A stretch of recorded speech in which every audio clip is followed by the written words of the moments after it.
Guys, अब हम बात करेंगे पार्ट 4 की, आयुष्कामी अध्याय की। तो इसमें सबसे पहले हमने औसत के भेद पढ़ लिए थे। अब हम पढ़ेंगे शारीरिक दोषों के चिकित्सा के बारे में। तो अगर हम वात दोष की चिकित्सा के बारे में बात करें तो उसमें बस्ती प्रयोग करना पड़ता है। ये पंचकर्मा के 5 अंग हैं, उसमें से बस्ती प्रयोग वात दोष की चिकित्सा में होता है। पित्त दोष की चिकित्सा में विरेचन विरेचन प्रयोग होता है। कफ दोष की चिकित्सा में वमन का प्रयोग होता है। तो आप ये रट सकते हैं, ये रटने वाली ही चीज़ है।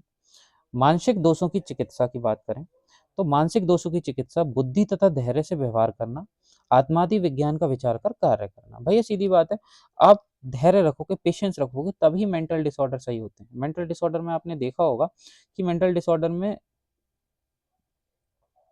आपको मेडिटेशन करने को बोलते हैं, तो उसे बोलते हैं आत्मयादि विज्ञान। धैर्य से व्यवहार मतलब पेशेंस रखने को बोलते हैं, आपसे बोलते हैं आप गोली खाओ और सो जाओ। ठीक है, मानसिक दोषों की चिकित्सा ऐसे ही होती है। अब हमारा जो इम्पोर्टेंट पार्ट है वो हम शुरू करने वाले हैं, चिकित्सा के 4 पद। ये आपको 10 नंबर और 5 नंबर दोनों में क्वेश्चन आ सकता है, तो ये आप ढंग से करिएगा। तो सबसे पहले देखते हैं, भिषक द्रव्याणु उपस्थिता रोगी पाद चतुष्टयम चिकित्सस्य निर्दिष्टतम प्रत्येकम तच्छ चतुर्गुणम। मतलब भिषक मतलब वैद्य, डॉक्टर, द्रव्य मतलब औषधि, उपस्थिता मतलब नर्स या ब्रदर, रोगी मतलब खुद आप जो रोग बन के आए हैं, रोगी बनकर आए हैं, पाद चतुष्टयम चिकित्सा के 4 पैद कहा जाते हैं। और अगर हमें बिना किसी फॉल्ट के या फ्लॉ के हमें चिकित्सा करनी है, तो इनके जो चारों गुणों में निपुण होने चाहिए। इन चारों के 4-4 गुण हैं। तो जो ये चार अपने चारों गुणों में प्रत्येक तच्च चतुर्गुणम, ठीक है, अपने चारों गुणों में अगर सही होंगे तो चिकित्सा जो होगी बिना किसी फ्लॉ के होगी, बिना किसी फॉल्ट के होगी। तो सबसे पहले हम देखते हैं वैद्य के 4 गुण या फिर भिषक के 4 गुण।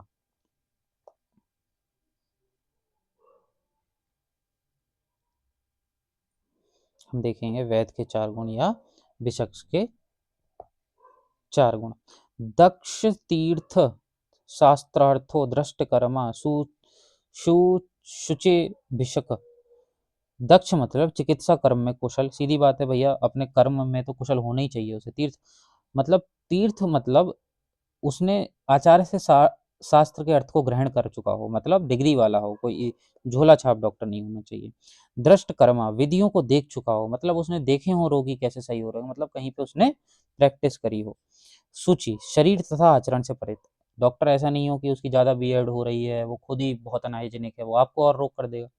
ठीक है, तो ये 4 गुण, दक्ष तीर्थ तीर्थ शास्त्रार्थो दृष्ट कर्मा शुचि भिषक। औषध। अब हम द्रव्य की बात करें तो बहुकल्पम बहुगुणम संपन्नम योग्य औषधम। बहुकल्पम मतलब जिसकी अनेक कल्पना बन सकती हो, भैया जो टैबलेट में भी हो, सिरप में भी हो, वो बहुकल्पम होती है। बहुगुणम मतलब अनेक गुण हो जिसमें, ठीक है, एक ही औषधि में। जैसे मैं आपको कहूँगा, मैं आपको एक एग्जांपल देता हूँ कि एक गोली आती है लिवोसेट्राजिन और एक गोली आती है मोन्टुला कास्ट। इन दोनों को मिला के एक गोली बन गई मोन्टुला कास्ट एलसी। इसका मतलब एक मोन्टुला कास्ट एलसी जो गोली हुई उसमें बहुगुण हो गए, उसमें लोअर के भी गुण आ गए और उसमें मोन्टुला कास्ट के भी गुण आ गए। मैंने मॉडर्न से रिलेट किया है एग्जांपल, ताकि आप समझ पाए। संपन्न, हाई पोटेंसी। हाई पोटेंसी की बात करें मतलब एक गोली खाने से ही काफ़ी फर्क पड़े, ये नहीं कि 4-4 गोली खानी पड़ रही हैं। ठीक है, योग्य मतलब जो सबसे अनुकूल, अनुकूल मतलब कहीं भी ले जा सकते हो उसे, कहीं भी किसी भी देश में, हर देश में काम करें, हर काल में काम करे, तो जो योग्य हो। अब हम बात करते हैं परिचारक के बारे में। तो अनुरक्तम शुचि दक्षो बुद्धिमान परिचारक। रोगी से स्नेह रखने वाला को बोलते हैं अनुरक्त। मतलब भैया नर्स तो रोगी से स्नेह रखने वाली होनी चाहिए, प्यार से उसके सब कुछ काम करे, उसके इंजेक्शन लगाए, उसको औषधि दे, उसको लेप लगाए, उसका स्वेदन करे। शुचि मतलब मैंने आपको पहले ही बताया था, हाइजीनिक होनी चाहिए, क्योंकि वो आपका हाइजीन, खुद का हाइजीन मेंटेन करेगी तब आपका भी कर पाएगी या फिर कर पाएगा। दक्ष अगर बात करें तो कुशल होना चाहिए अपने काम में। बुद्धिमान तो होना ही चाहिए, उसे पता होना चाहिए रोगी को कब औषधि देनी है, कब नहीं देनी है। फिर आपकी बात करते हैं रोगी के बारे में। रोगी के 4 गुण हैं। आर्यो रोगी विषगवश्यो ज्ञापका शत्वान अपि। मतलब आर्यो मतलब धन जन, भाई ये आयुर्वेद में बताया गया है, तो मैं भी आपको बता रहा हूँ कि धनी योगी, योगी जो होता है, रोगी जो होता है वो धनी होना चाहिए। विषगवश्यो मतलब वैद्य की आज्ञा मानने वाला होना चाहिए, अपनी चलाने वाला नहीं होना चाहिए। ज्ञापक अपने सुख दुख कहने में सक्षम, मतलब अपनी हर एक प्राइवेट चीज आपको बता दे, ये नहीं कि एक सिम्टम छुपा लिया, ठीक है, मतलब इंट्रोवर्ट नहीं होना चाहिए, सक्षम होना चाहिए। सत्ववान मतलब मानसिक शक्तिवान होना चाहिए और सब कुछ सत्य बनाने वाला होना चाहिए, ठीक है। सत्ववान का एक मतलब ये भी हो सकता है कि अपनी चलाने वाला, मतलब ये नहीं कि गूगल से देख के आ जाए और फिर आपको बता रहे हैं कि नहीं नहीं ऐसा हो सकता है, ठीक है। तो ये 16 गुण हो सकते हैं आपके। अब आती है साध्य और असाध्य के अनुसार व्याधि के भेद। तो साध्य असाध्य मतलब क्यूरेबल या non curable, curable and non curable,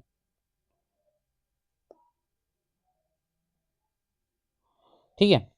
तो जो साध्य है वो क्यूरेबल है और असाध्य है वो नॉन क्यूरेबल है। क्यूरेबल में भी दो प्रकार के आते हैं हमारे, सुख साध्य और कृत साध्य। सुख साध्य मतलब अ, जो आसानी से हो जाते हैं, कृत साध्य मतलब जो अ, आसानी से क्योर नहीं होते हैं। याप्य मतलब असाध्य में भी, याप्य मतलब जो आप, याप्य मतलब जो लंबे समय तक चल जाए, असाध्य है, ये मतलब उसे सही नहीं कर सकते उस रोग को, बट अगर दवाई ढंग से ली जाए, अगर योगी सारे वैद्य के अनुसार जो कर्म है वो करे वैद्य, तो उसके अनुसार उसका जीवन थोड़ा लंबा चल सकता है। तो इसमें हर किसी के लक्षण बताए गए हैं। सुख साध्य रोग के लक्षण आपको सबसे पहले देखने को मिलेंगे। जो युवक में हो, ठीक है, मतलब युवक में है तो भैया जवान आदमी, जवान आदमी में हर चीज बढ़िया होती है, अगर कुछ रोग हो जाता है तो वो हो जाता है। जो जितेंद्रिय युवकों में हो, मतलब जिसने अपनी इंद्रियों पे जीत पा लिया, मतलब उसके इंद्रियो कंट्रोल में हो, ठीक है। जो रोग किसी मर्म स्थल में उत्पन्न ना हो, मर्म जो होते हैं हमारे शरीर के बहुत ही डेलिकेट ऑर्गन्स वगैरह, बहुत एक पॉइंट्स होते हैं जहाँ पे मर्म पाए जाते हैं, तो उनमें अगर कोई रोग नहीं हो रहा है, जैसे किसी हार्ट में रोग नहीं है, कोई ब्रेन में रोग नहीं है, वो सुख साध्य रोग होते हैं। सुख साध्य रोग का मतलब सीधी बात है, जुकाम हो रहा है, खांसी हो रही है, जिस रोग का उत्पादक हेतु स्वरूप आदि सामान्य हो, मतलब जिसके कारण जो हैं वो अति सामान्य हो।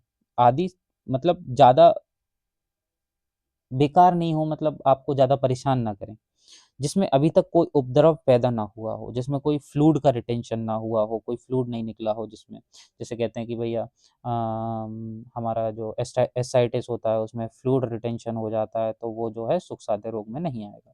जिसमें ये इंपॉर्टेंट पॉइंट है, जिसमें दूष्य, देश, ऋतु, दूष्य मतलब दूषित करने वाला दूष्य कहा जाता है, देश ऋतु एवं प्रकृति समान ना हो, ठीक है। अगर देश ऋतु और प्रकृति समान हो जाती हैं तो फिर वो हमारा असाध्य रोग हो जाता है। रोग एक दोष से उत्पन्न हो और एक मार्गगामी हो, ठीक है। मतलब एक ही दोष से उत्पन्न हो, एक मार्गगामी हो, मतलब एक ही स्रोतस में हो, ठीक है। एक दोष से उत्पन्न हो, या तो वात से उत्पन्न हो रहा है या पित्त से हो रहा है, ये नहीं वात और पित्त दोनों के प्रकोप से रोग हो रहा है, तो वो सुख साध्य रोग में नहीं आएगा।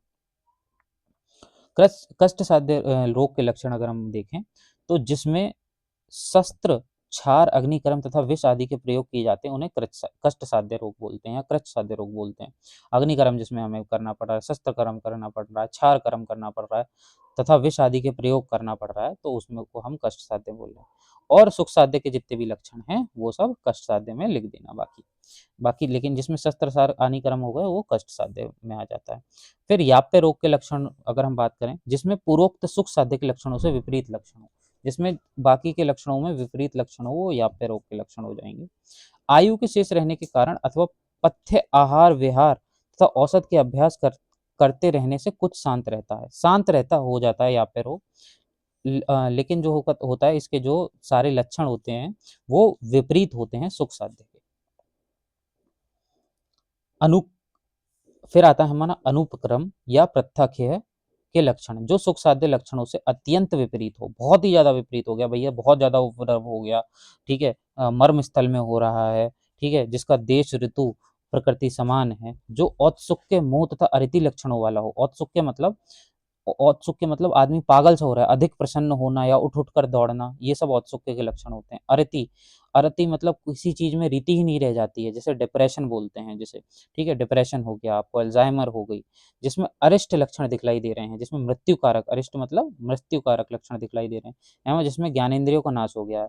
ज्ञानेंद्रियों का नाश हो गया है, जैसे आप क्योंकि किसी को ब्रेन ट्यूमर हो जाता है तो उसका विज़न ब्लर हो जाता है, ठीक है? तो मतलब उसकी चक्षु इंद्रिय जो हो गई हैं, उनका नाश हो गया है। अब लास्ट इस अध्याय का है त्याज्य रोगी के लक्षण।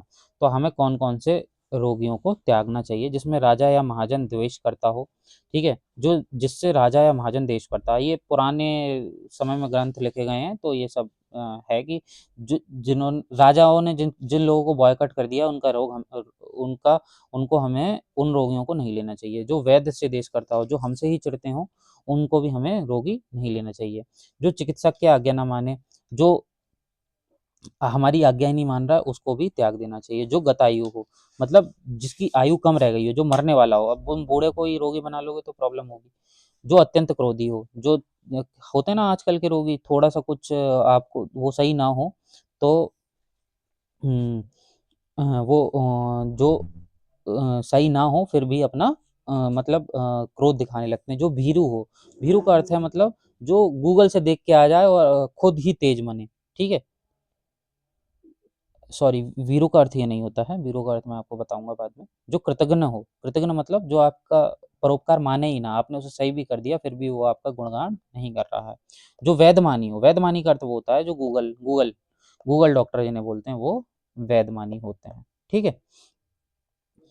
तो मैं आपको भीरू का अर्थ अगले अपने लेक्चर में बताऊँगा।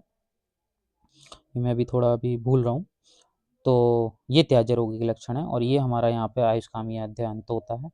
इसके बाद हम पढ़ेंगे चरक संहिता का पहला लेक्चर दीर्घ जीवितम अध्याय।